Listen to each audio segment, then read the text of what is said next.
everybody, we are Drak and Shadow, and this is yet another vlog. Wow, a vlog 2 weeks in a row. I mean, we're almost having a hot streak here.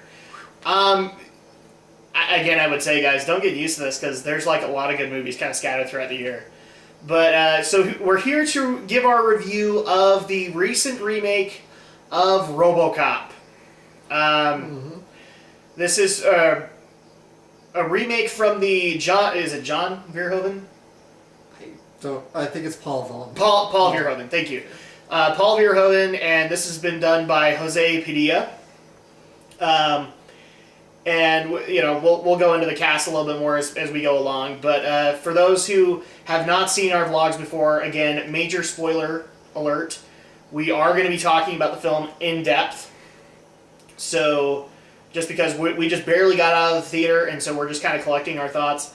But in the meantime, if you still want to see it, then turn this video off or pause it. We'll wait. No, we won't. We really won't. But major spoiler alert.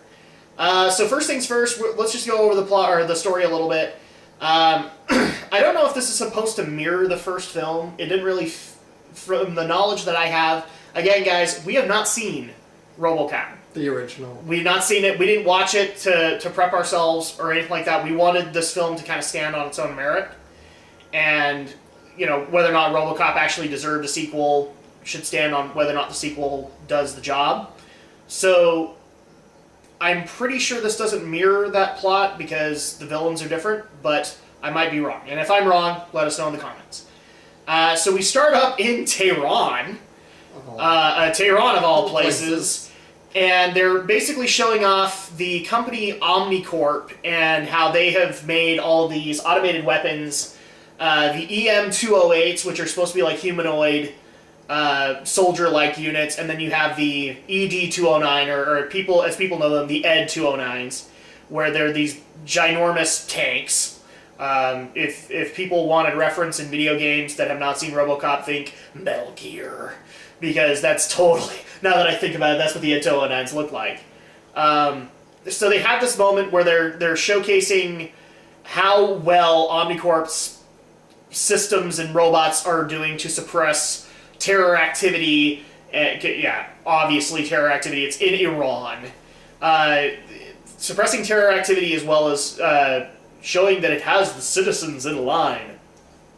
Especially since we have a news crew there that are all basically, they've got their own tech on them from OmniCorp, which basically makes them red assets.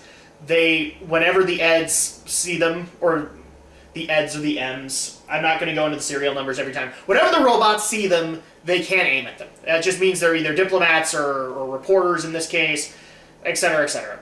So we get to see people in Tehran fighting back, but obviously that's not caught on film by the news cameras. To which we switch over to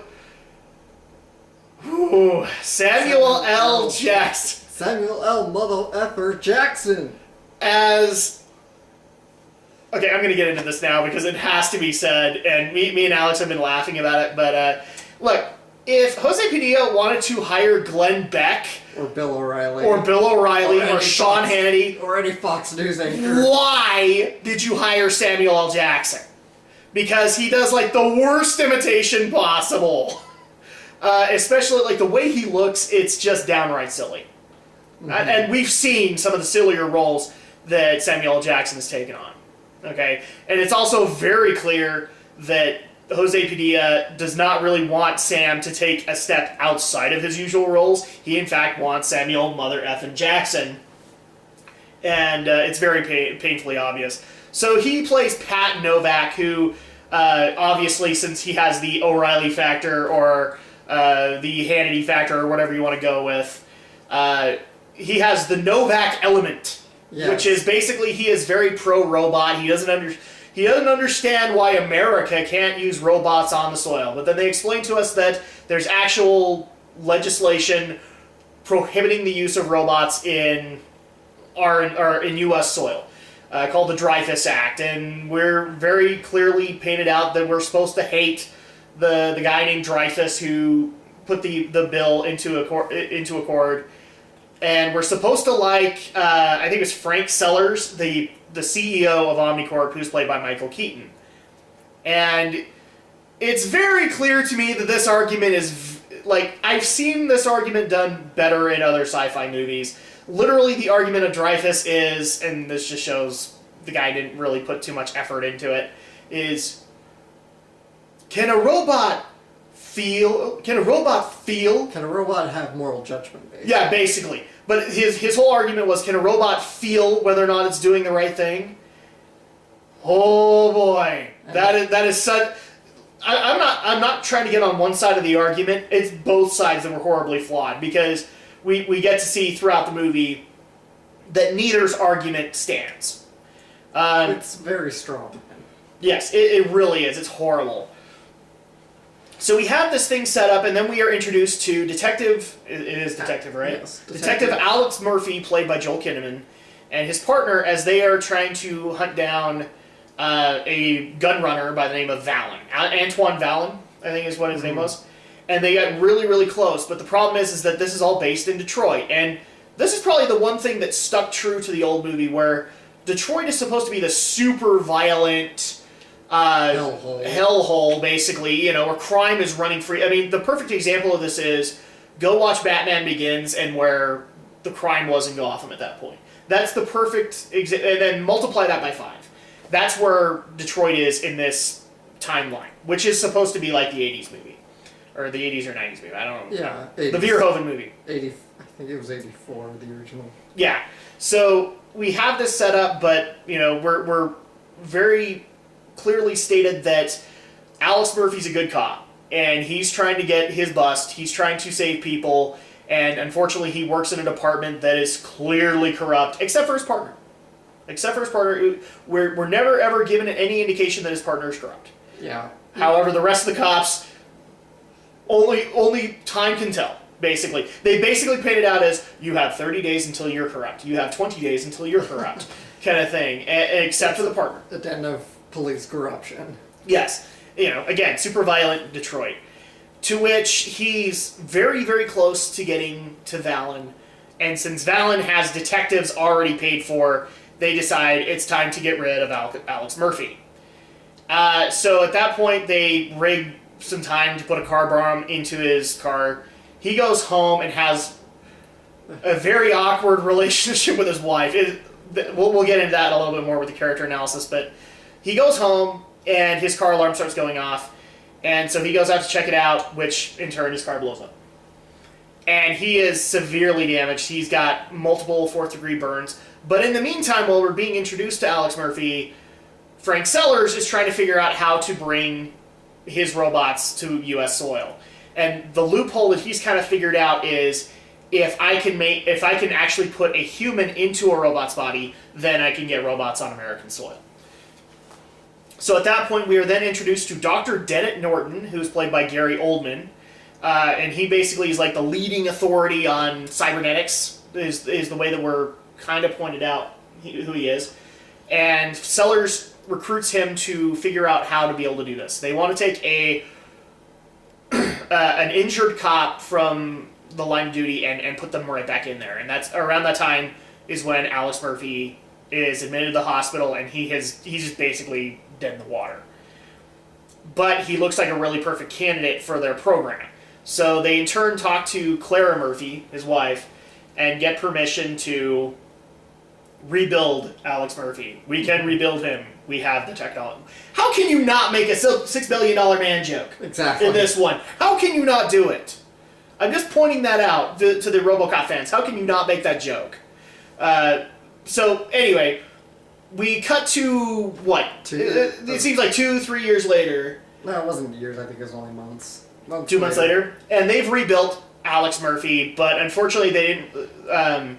They deconstructed pretty much his whole body and put his brain, his lungs, I guess his heart, and all into just a little collective, all supported by this big cybernetic suit. Yes, and then they have to show him that, but at the same time they have him in the RoboCop suit. Mm-hmm. So at that point you have to deal with the fact that Alex Murphy is no more, and he really does not appreciate the condition that he's in, but he slowly begins to accept it because he wants to go home and see his family, which I will actually kind of point out because I think that is a deviation from the first movie. Yes, I did hear this. Alex Murphy is supposed to be dead. And that's just the bottom line of it in the original RoboCop. So this is a deviation from Jose Padilla, and it kind of works and it kind of doesn't. In the meantime, we are basically subjected to RoboCop's training with Omnicorp, and how Omnicorp's basically making the argument that since he's human, he's never going to meet up to their robot standards. He doesn't get anywhere close to their efficiency. And so even though they want this human element in their machine, they start taking away the human element. They start making him act more efficiently. And he starts to, start to reduce his actual function when he's in combat mode. It's not really Alex Murphy anymore. He's just he's along for the ride. And then eventually he passes their exams and gets sent back to Detroit. When they bring him back, they try to get him acclimated. They try to get him into the Detroit system, or the Detroit crime database, and have to take away his humanity even more because he wants to go investigate his murder, or his crime scene. And so they have to lower his dopamine level, so he starts acting like the 80s RoboCop, more like a robot. In the meantime, he is also reunited. Before they have to do all this, he's reunited with his wife and child. They get to have a soft moment, and then that gets all taken away, and RoboCop is sent off to do his job. All the while, Norton and Sellers getting worried because since they've had to do all of this stuff, he's already fighting it, and he is going to break through. And if he does, he's not going to be happy when he does that. So we eventually get put into the actual plot of the storyline where Clara confronts Alex, and that actually sends him off into his own reality again. He's trying to investigate his own murder, and he goes back to his house, he investigates that, tracks down Valen, and kills him so that he can reduce crime. But in the meantime, we're also having Norton and Sellers and all their staffs freaking out because he's so off the grid at that given point. To the point where it comes to actually where he gets to confront the dirty detectives who basically sold him out. He kills them, he's about to kill the police chief, and then gets shut down. And then it becomes the whole concept of he is thinking way too much for himself. We have to eliminate the problem. He cannot exist anymore, and it goes straight to hell after that because Norton officially is now against Sellers because Alex has a right to live. He reactivates Alex so that Alex can be RoboCop and save his wife and daughter, while Sellers wants to tell them that he's officially dead. And so we get to have this humongous action scene where RoboCop basically invades the Omnicorp building to confront Sellers, and then we actually get access to RoboCop's one weakness! Yeah, you remember the MacGuffin that they try to bring into the beginning of the movie, the red asset? Oh, he's programmed that exact same way too. Oh, but wait, the human element can kick in and override the programming. How convenient. We are the Borg. Lower your shields and surrender your ships. We will add your biological and technological distinctiveness to our own. Your culture will adapt to service us. Resistance is futile. You see the problem here? I'm just pointing this out because it's such a Skynet story here that they've set up. So, yes, we have the final moment where Alex gets to save his wife and child, and he gets rebuilt because his body is already blown to heck. But they actually put him back in what looks like the original RoboCop design, probably on Alex's call, and it basically hints at the fact that he's back on the force, even though he is technically not, but he's out there working again. And all the while, we're also having this political storyline of the Dreyfus Act trying to get overruled. And that ends basically with the president saying, nope, I don't care what the Congress... That's the other thing that's kind of funny, is that we can't decide which government body is actually passing or repealing this thing. It's either Congress or the Senate, and they kind of interchange between them. But the president steps in and says, nope, we're going to keep the Dreyfus Act, and then we get to listen to Samuel L. Jackson being Samuel L. Jackson, and ranting about the fact that they didn't get what they wanted. And he curses, but it's of course bleeped out because it's supposed to be television. Yes, of course. It's supposed to... it's supposed to be this, like, Fox News allegory kind of thing. Yeah. And that's pretty much how the movie ends. I don't think it really kind of hints at a sequel at all in this movie. Mm-hmm. It's just really to show RoboCop in this day and age. Now that we've gone through the plot, let's go into what we actually think of the movie. I've already done a lot of talking, so I'm going to let Alex kind of take over and what he thinks. We're going to start with the positive stuff, okay? I guess this movie has a little bit to like. Some of the action scenes are okay. The new suit is pretty okay, too. Yeah. I like kind of the shiny black. I know it's kind of this cliche of modern movies to give something a modern makeover, but the movie gives... it's to make it the movie the gives iTunes sheen. Yes. It's to give it the iPod sheen or whatever. The movie gives that reason that it's supposed to be, it's stylish, it's in chic, but they also get to show the original blue metallic suit. Yes, they do. Pretty nifty. So, in fact, at the end, we also get, like, the actual way it was designed, where there actually is a badge on it. And the difference, I think, is that the 80s version actually did have a metal badge on it. In this one, it's more like it's imprinted, like a barcode.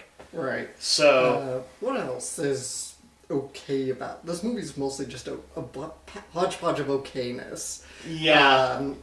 I guess, considering that the original itself was a satire and a commentary in itself, so I guess it's alright that this new one is also a bit of a commentary about U.S. and drones. It's very... Oh, really? It's very obvious, yes. It hits you...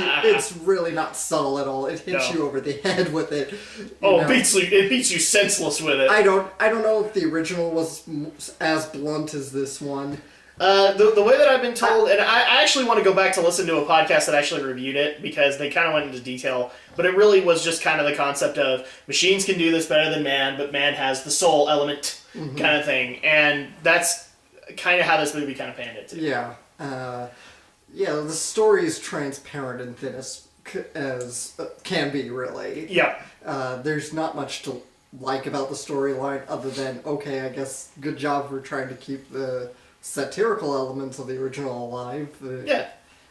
Fine, do social commentary, I guess, if you want. I guess, to the movie's credit, whether you like it or whether you hate it, it did take a stand, instead of just playing the safe middle ground. Yeah. Considering how movies are super, super conservative, and not conservative in their politics, but conservative in the way they're made. Yeah. They're made to make money. Plain simple guarantee. Yeah, exactly. Right. They're meant to cater to the most broad appeal crowd, so they don't like to step on toes and it's one of the reasons feathers. It's one of the reasons Michael Bay does so very well, is because he basically paints military porn on screen, and that really just kind of hampers to a conservative audience. Again, I'm not really talking conservative politics. I'm just talking in a conservative business strategy. No, and that's what I'm saying. But it's blunt. So I guess we can get into the negatives now.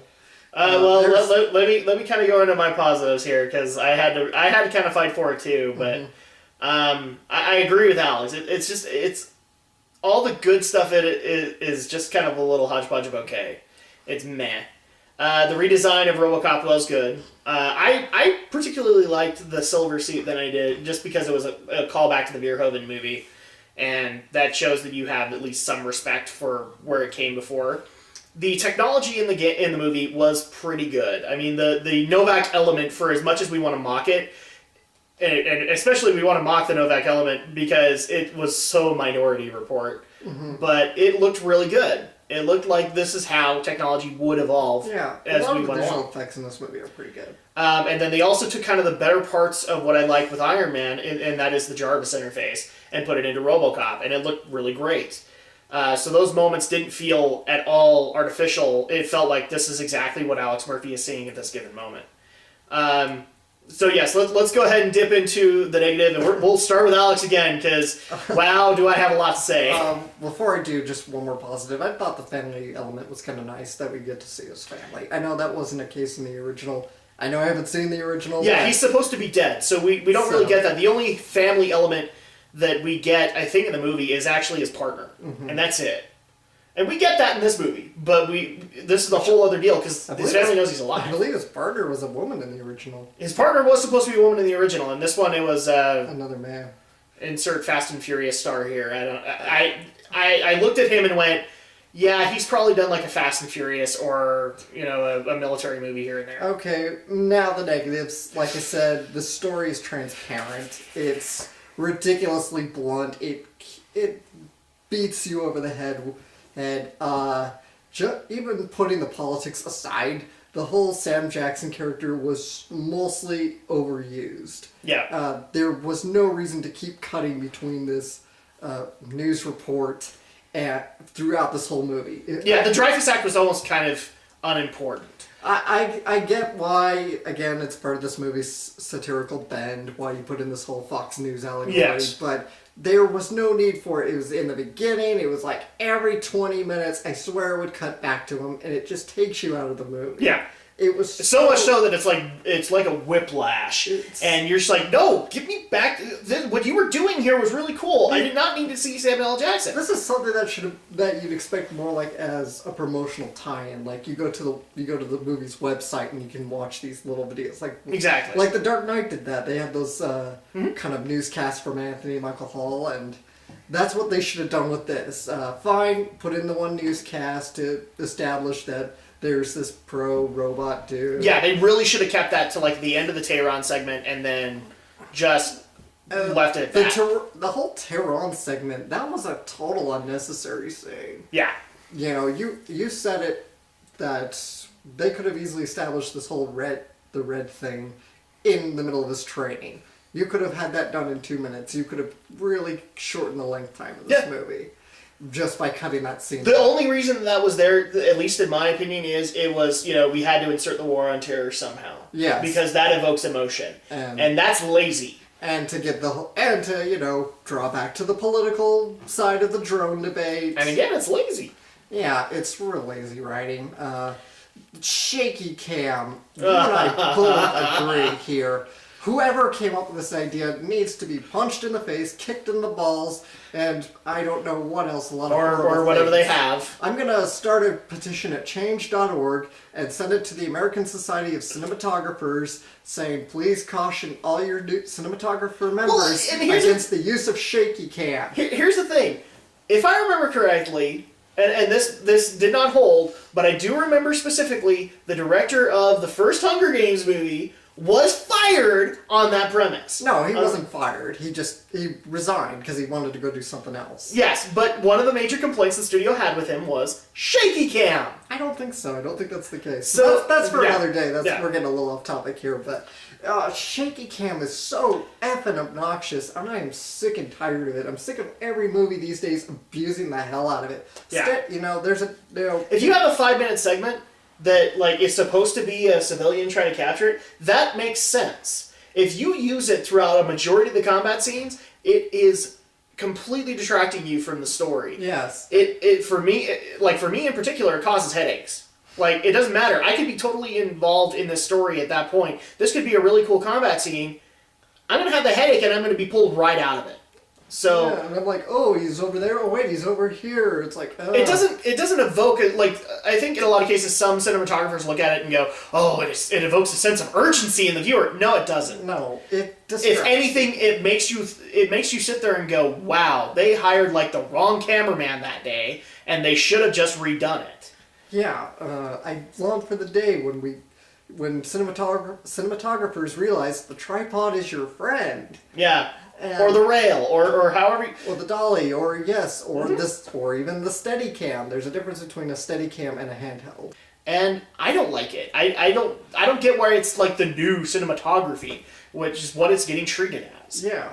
So... I mean, again, it's fine when it's occasional and once in a while, but don't, especially in action scenes, don't bog your whole action scene in shaky cam. Mm-hmm. We want to see the action, and it was my biggest problem with the first Hunger Games, which we brought up already, but it really was. And I didn't like it in this movie.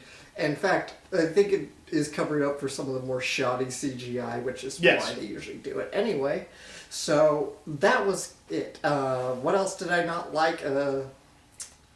We kind of have a laundry list, guys. Yes, there's really more to hate about this movie than there is to like. Yes. Okay, that's pretty much it for me. It's shaky cam, bad CGI, bad action sequences, bad writing overall. Bad writing, yes. Okay, so it's my turn, and He's got a lot more than me. Oh yes, we both got to mention this. Sam Jackson's hairpiece. Oh no, we totally did. We did it. No, okay, I'm sorry. We'll quickly mention it again because I have a lot to say about Sam Jackson. One of the things is, okay, first of all, that did not look like his natural hair at all. And here's the thing: I've seen Sam Jackson do like hairdos in other movies, and that looked way more natural than this did. It really just made it look like either A, they wanted to put Bill O'Reilly's hairpiece on Samuel L. Jackson, which wouldn't have worked, or they took an animal, they killed it, and they put it on Samuel L. Jackson's head. Because that did not look anywhere near natural. Oh, it was awful. It was horrible. Fire your makeup department, people. Okay, yeah, yeah. I mean, if RoboCop gets nominated for Best Makeup, I'm going to be the first person to just facepalm, and I won't watch the Oscars that year. Since you brought him up, we're going to start there, because one of my biggest beefs in this whole movie is Samuel Mother Effin Jackson. Okay? Mm-hmm. I love the guy. I think he's actually a really good actor when you put him in the right stuff. Unfortunately, rant commence, the people want him in his fixed role. Pulp Fiction, Shaft, they want him in this role where he's saying, I want these mother effing snakes of this mother effing plane. And that's what Samuel L. gets. And I get it, Sam. You get money off that. But when you do things, it's one of those things where I rant against him being Nick Fury, but Nick Fury is one of those few roles where he can actually branch out and do something different. At least a little bit. Mace Windu is kind of that way too, where he can branch out and he doesn't have to be Samuel Mother Effin Jackson. He can actually be another person. Mm-hmm. And in this one, he was totally wasted. Totally wasted. Congratulations, Sam. You got a paycheck. But unfortunately, you're playing every single mother effing role you mother effing play all the mother effing time. Well, the cast was wasted in this. It totally was. Pretty decent cast, actually. I gotta say the acting's pretty decent. Fortunately, Samuel L. Jackson just looks like an idiot while trying to act like these people. That's the sad part here. He's a great actor. You just made him look like an idiot. Congratulations, Jose Padilla. You just made him look like an idiot. So that's the problem here. The whole political story was absolutely unnecessary. We did not need to know the status of the Dreyfus Act during this whole concept because really the only thing that we are meant to care about is Alex Murphy. It is so hammered into you at that point that all you need to care about is Alex Murphy and what he's going through and will he solve his case. Okay? So when they literally rip you out of that to go do another Novak element, it's absolute bullshit. It was absolute horse hockey that they did that. Every time. Because you could be really invested in what Alex was doing at that given moment. Rip right out. And it's stupid. The whole Tehran segment was absolutely unnecessary. The only reason it was there, two reasons now that I think about it. One was the red assets, which could have been covered in his training. Okay? It could have been said, in his programming, he is not allowed to shoot red assets. And you know what? Given the character that they gave as opposition to Alex Murphy, I would have thought he would have loved to show that off. And he never did. Huh. The other thing was, it's supposed to debut the Novak element. Here's the thing, boys and girls. You could have just cut to the mother effing Novak element right at the beginning and set the stakes. Mm-hmm. Okay? Because that's what that was supposed to do, was set the stakes. Tehran did absolutely nothing in that regard. Congratulations, you're using robots in military force. Yay. That doesn't tell us anything about Detroit. Tehran was a useless segment. Yeah, I mean, this whole movie's about the whole debate over can we get... It's the company, the corporation, I'm sorry. Omnicorp. The Omnicorp, their whole plan, their whole goal is to get robots into civilian... and this was yet another thing with Samuel L. Jackson. In America. This was another thing with Samuel L. Jackson, too. You brought up Omnicorp. Oh, it's not totally obvious that he's getting paid a revenue by Omnicorp. It's very clear. I wonder if this guy's trying to make a statement. That's one of the things that I sat here questioning this entire time to the director. Look, Jose, you might be the greatest actor in the world, but all I saw was your freaking agenda. That's all I saw. I came here to enjoy a really good movie, and unfortunately all you wanted to do was talk politics. And this whole thing, you had a great sci-fi element, and you ruined it with politics. Yeah. What I was getting at is, you're right about the Tehran segment being so unnecessary, because that's like, it's establishing a military theme, but the whole point is to put these into civilian world. So what's even the... Who cares if they're military droids? Why do we care if they're military droids? Why do we? I mean, the goal here is to get them on U.S. soil. You don't need to show that they're working so well out in the rest of the world. That's pointless here. And again, you could have easily just mentioned that in a conversation. You didn't need a whole segment for it. You could have literally started the camera at Samuel L. Jackson and established these stakes. You didn't need anything of that. If anything, it was useless. That whole especially when they took the guy who eventually becomes the opposition to RoboCop, because he's constantly calling him Tin Man and all that. They actually took some time and painted him like a good guy, and then he's a villain the rest of the time. Wow, that was utterly pointless. I gotta give praise though to Gary Oldman's character. Yes, I was the whole time expecting that's to actually follow when the corruption line. That's the only positive thing I have to say for the veteran actors here, is Gary Oldman is the most salvageable actor in this whole thing. He is, you get the fact right off the bat that he is the leading authority in cybernetics, but he is also a doctor. And he also cares about his patients. He's got the ethical code, and I really was expecting this character was going to tip like a domino, and that's the problem too, and just give in. And I know he kind of you do get that kind of trick moment where he kind of says, "Okay, give me the full funding, I'll go ahead and terminate it." But of course, he's really going to go free Alex from. Well, and see, here's the thing too: is that was totally predictable. You knew, like, from the get-go, after a little bit in the movie, that he was going to turn on Sellers at a given moment. They were not on the same page. So that's one of the sad parts here, is that his role was great. I had no problem with how he did it, but his role was horribly predictable. You could literally see how he was going to go from A to B to C, and so there really wasn't much there for Gary Oldman to work with, I don't think. I think he did well given what he had. Yeah, he's always an excellent actor.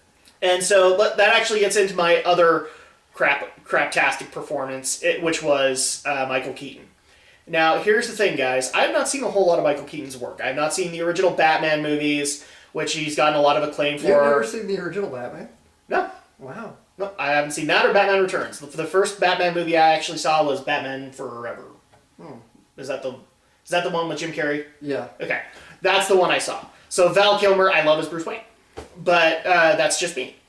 So, well, up until Christian Bale, and then Christian Bale won it for me. This was absolute bullcrap. I could tell this guy was the villain from the very beginning. Now, whether or not that's the director or Michael Keaton, it's debatable. Because it really kind of felt, in some cases, that Michael Keaton was phoning things in, too.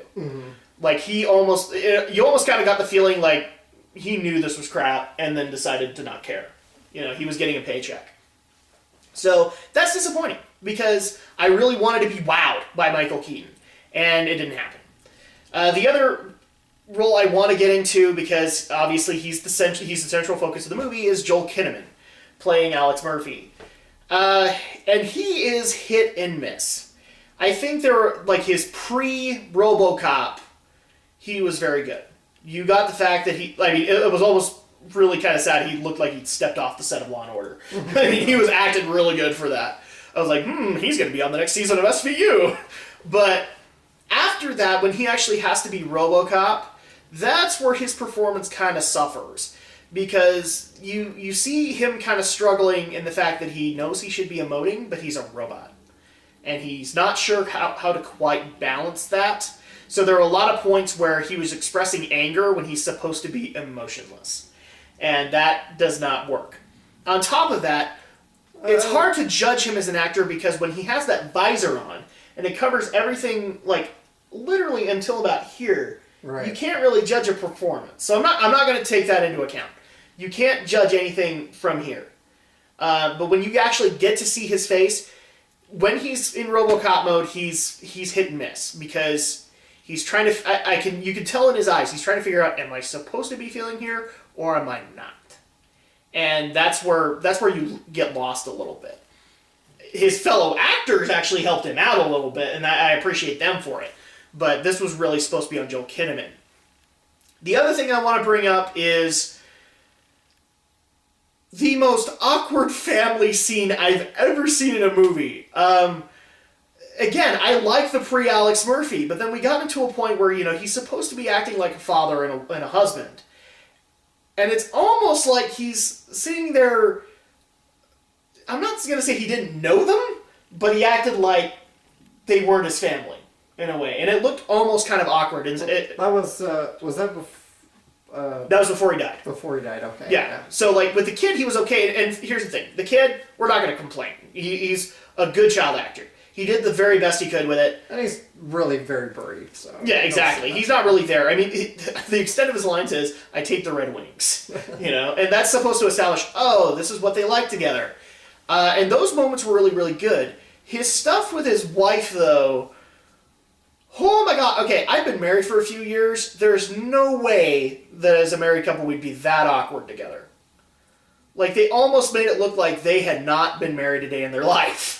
Especially, and we're going to get into this a little bit because it's the perfect example. They're supposed to be having, this love scene, and Alex has had a hard day. He's watched his partner get shot, and so he's supposed to be the dude from the Law and Order cast, and he's trying to, quote, make love to his wife, and it's just not working at all.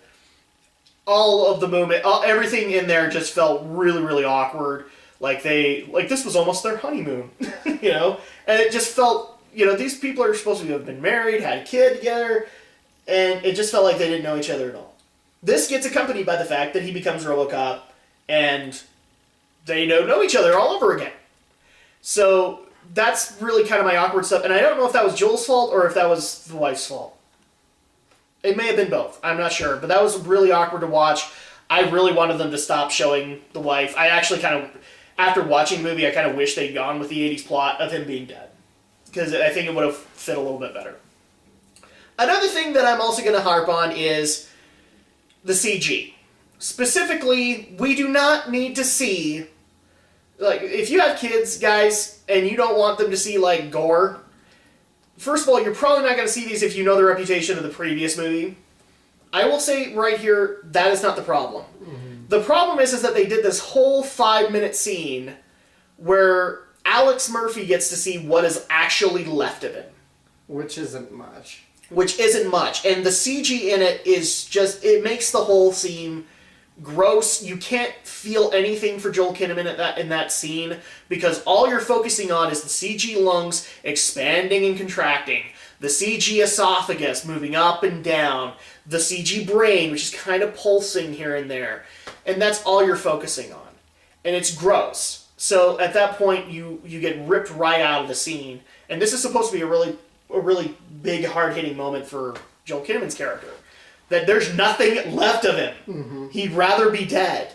And you feel nothing for it. And the problem is that the CG in most of the movie kind of feels like that too. It's cold and motionless. So, okay, now that I've harped on this enough, my laundry list is huge, but I've gone kind of over the big talking points.